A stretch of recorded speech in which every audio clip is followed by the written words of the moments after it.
Vous écoutez La Voix de l'Espérance, une émission qui vous apporte paix, joie, confiance et espérance.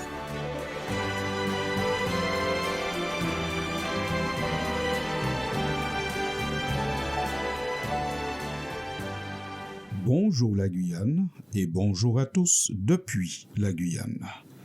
Ne nous faisons pas nous-mêmes malentendants ou ne choisissons pas d'avoir une audition sélective, c'est-à-dire qu'on pourrait choisir d'entendre ce que l'on veut bien entendre ou entendre ce qui ne nous dérange pas.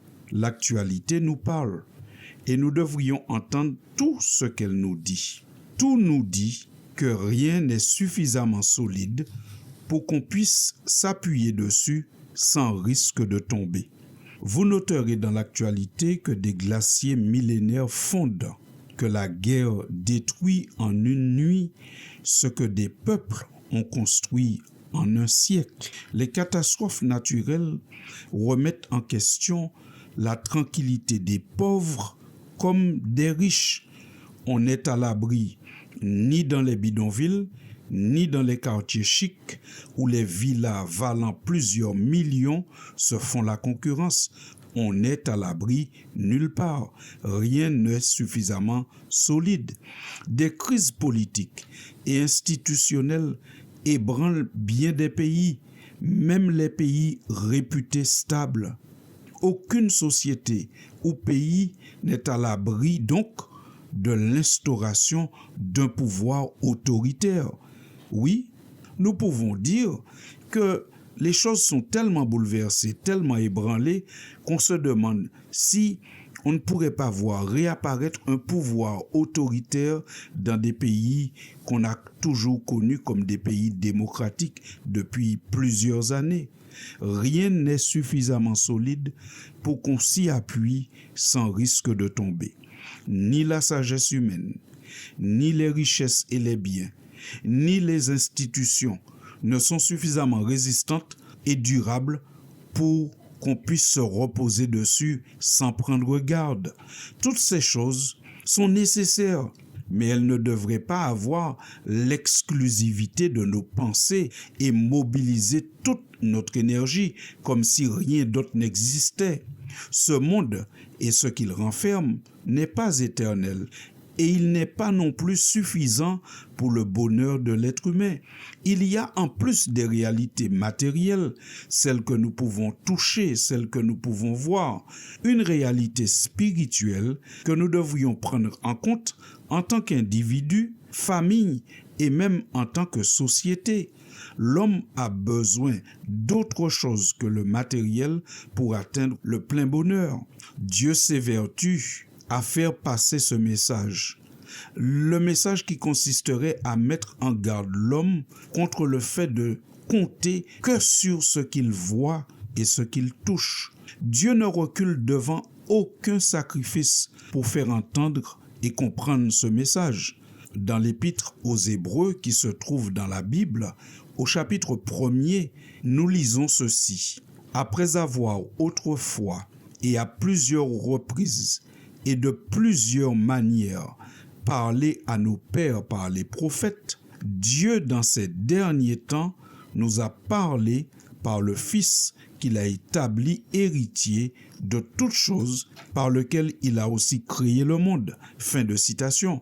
Nous sentons qu'en introduisant l'épître aux Hébreux, l'auteur nous fait savoir que Dieu ne recule devant rien et aucun sacrifice pour se faire entendre. Il envoie des prophètes et parfois les hommes tuent les prophètes. Et même Dieu est allé jusqu'à envoyer son Fils, son unique, et les hommes l'ont quand même tué. Une partie du message divin, c'est que la vie ne se résume pas à la philosophie humaine, ni aux possessions matérielles, et encore moins en la confiance dans les institutions humaines, même les institutions les plus anciennes, les plus sophistiquées et apparemment démocratiques. Depuis le prophète Jérémie, qui vivait plusieurs siècles avant la venue de Jésus, Dieu fait passer le même message. Jérémie dit dans son livre, inspiré qu'il était par Dieu lui-même, « Ainsi parle l'Éternel. Maudit soit l'homme qui se confie dans l'homme et qui prend la chair pour appui et qui détourne son cœur de l'Éternel. Il est comme un misérable dans le désert et il ne voit point arriver le bonheur. Il habite les lieux brûlés du désert, une terre salée et sans habitants. Fin de citation. Jérémie n'est pas le seul qui a été utilisé par Dieu pour faire passer ce message. L'apôtre Paul, qui a eu son ministère, lui, après le Christ, il a écrit, inspiré qu'il était lui aussi, dans sa première lettre qu'il adresse à Timothée, au chapitre 6 et au verset 17, recommande aux riches du présent siècle de ne pas être orgueilleux et de ne pas mettre leur espérance dans des richesses incertaines, mais de la mettre en Dieu, qui nous donne avec abondance toutes choses pour que nous en jouissions. Fin de citation. Et le Christ lui-même, dans le temps de son incarnation, il a fait passer le même message. En effet, lisons ce que Jésus a dit et qui nous est rapporté dans l'évangile de Matthieu au chapitre 6 et au verset 19. Il est dit, par le Christ, ne vous amassez pas des trésors sur la terre, où la teigne et la rouille détruisent, et où les voleurs percent et dérobent. Mais amassez-vous des trésors dans le ciel, où la teigne et la rouille ne détruisent point, et où les voleurs ne percent ni ne dérobent. Fin de citation. Oui, chers amis de la Voix de l'Espérance, Dieu insiste et persiste pour nous faire entendre un message.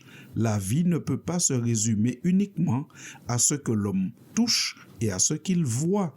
Dieu nous parle au travers des catastrophes, des choses qui frappent l'humanité pour nous dire attention, rien n'est suffisamment solide pour qu'on s'y appuie sans risque de tomber.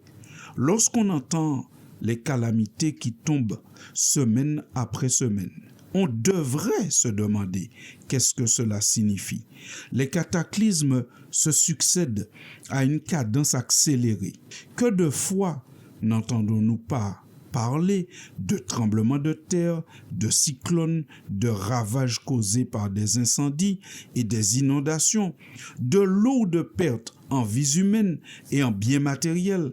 À vue humaine, ces calamités sont des déchaînements capricieux des forces de la nature, désorganisées et déréglées, échappant au contrôle de l'homme. Mais est-ce que c'est uniquement cela qu'il nous faut voir dans l'actualité? Ne faut-il pas aussi se dire que toutes ces choses sont des moyens pour nous sensibiliser, pour éveiller chez nous le sentiment du danger que nous courons, pour nous dire vous ne pouvez pas vous appuyer entièrement et uniquement sur ce qui est sur cette terre, car vous vous rendez compte que tout est fragile, tout est passager, aussi bien les bidonvilles que les quartiers chics. Tout cela nous dit que ce monde ne durera pas éternellement tel qu'il est organisé. La venue du Seigneur Jésus, qui est promise dans la Bible pour l'instauration du royaume de Dieu, est plus proche que nous ne l'avons cru peut-être jusqu'à présent.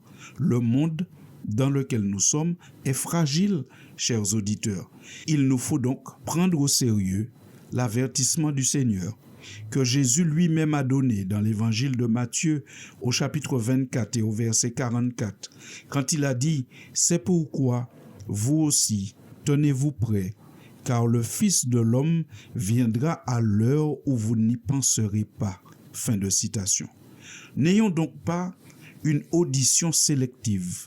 Ne nous faisons pas nous-mêmes malentendants pour ne pas entendre ce que Dieu veut nous dire, ce que l'actualité même nous dit. Cela ne signifie pas qu'il ne faut pas travailler, construire une maison pour y habiter, s'acheter une voiture, chercher à avoir des diplômes. Oui, tout cela est bien et nécessaire et même légitime, mais cela ne doit pas mobiliser 100% de notre intelligence et de nos énergies. Il faut aussi consacrer du temps à investir dans un endroit qui n'est pas fragile, c'est-à-dire dans le royaume de Dieu. Il faut aussi entendre que le monde est fragile et que le seul royaume qui durera éternellement, c'est celui du Seigneur, celui que Jésus reviendra bientôt pour instaurer. Alors, chers auditeurs, nous savons que Dieu n'abandonne jamais ses enfants. C'est pourquoi nous vous invitons ici à la Voix de l'Espérance à la prière, à prier pour tous ceux qui souffrent. À bientôt et merci pour votre attention. C'était La Voix de l'Espérance, une émission préparée par l'Église adventiste du 7e jour. Si vous désirez avoir une copie de la causerie d'aujourd'hui, demandez-la. Elle vous sera donnée gracieusement. Écrivez à La Voix de l'Espérance, boîte postale 169 97 324, Cayenne, CEDEX, ou téléphonez au 0594 25 64 26. Merci chers auditeurs et à bientôt.